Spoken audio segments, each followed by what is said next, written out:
या कार्यक्रमाच्या प्रसंगी मला खरं तर अनेक गोष्टी आठवतात की आपल्या पूर्वजांनी जो काही आयुष्य झोकून खऱ्या अर्थानं जे काम आपल्यासाठी केलेलं आहे ती जुनी आठवण अनेक गोष्टी आहेत. स्वातंत्र्यपूर्वी काळामध्ये असेल, स्वातंत्र्याच्या नंतर असेल, अनेक आपल्या पूर्वजांनी खऱ्या अर्थानं आपल्यासाठी, आपल्या समाजासाठी काम केलेलं आहे.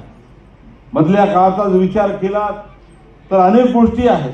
आज या विचारपीठावर खरं तर दिगंबर काका आहेत, आमचे आदरणीय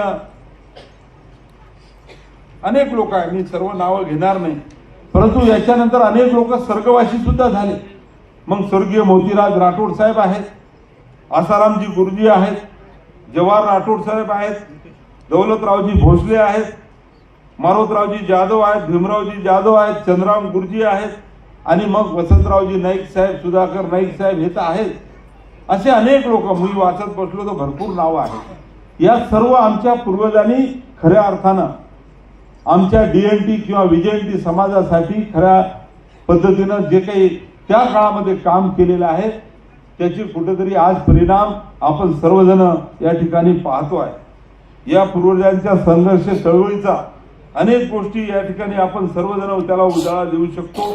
अनेक शिक्षणाच्या संदर्भात असेल किंवा स्वाभिमान जगण्याच्या संदर्भात असेल, अनेक गोष्टी त्यांनी आपल्या सर्वांसाठी केलेल्या आहेत आणि त्यांच्या कार्यामुळे आज आमच्यासारख्या कार्यकर्त्यांना खऱ्या अर्थानं प्रेरणा मिळत आहे. आज मला या ठिकाणी उपस्थित राहताना एवढंच आपल्या सर्वांना सांगायचं आहे की जेव्हा आपण या महाराष्ट्रात राहतो, छत्रपती शिवाजी महाराज की जय म्हणतो, तर छत्रपती शिवाजी महाराजाच्या काळामध्ये सुद्धा त्या सैन्यामध्ये सुद्धा आमच्या विमुक्त भटक्या समाजाचे अनेक वीर होते. संकेती भाषा असेल, गुप्त माहिती असेल, युद्ध कौशल्य असेल किंवा लोक संघटन असेल, यात आपल्या समाजाच्या लोकांचं योगदान अतिशय मोठं आहे.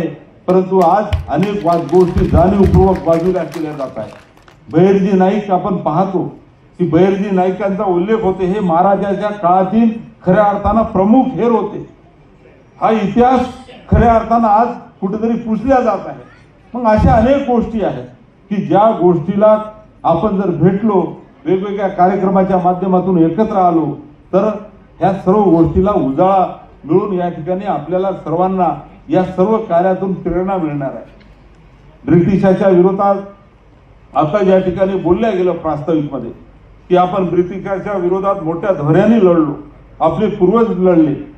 म्हणूनच ब्रिटिशांनी 1871 मध्ये गुन्हेगारी जमातीचा सिक्का लावून आपल्या समाजाला जन्मजात गुन्हेगार ठरवलं, हे आपण सर्वजण जाणतो आहे. 1947 मध्ये खऱ्या अर्थानं मध्ये आपला देश स्वातंत्र्य झाला आणि आता उल्लेख केला 1900, तुम्हीच मला वाटते बोलताना बोलले की 1952 पर्यंत आपण बंदिस्त होतो, सेटलमेंट झोन जेलमध्ये होतो आणि देश स्वातंत्र्य झाल्यानंतर खऱ्या अर्थानं आपल्याला या ठिकाणी मुक्त करण्यात आलं. ही सुद्धा गोष्ट बंधूंना आपल्या सर्वांना माहीत आहे आणि त्यानंतर हा काळा कायदा रद्द करून आपल्याला खऱ्या अर्थानं स्वातंत्र्य त्या काळामध्ये मिळालेलं आहे.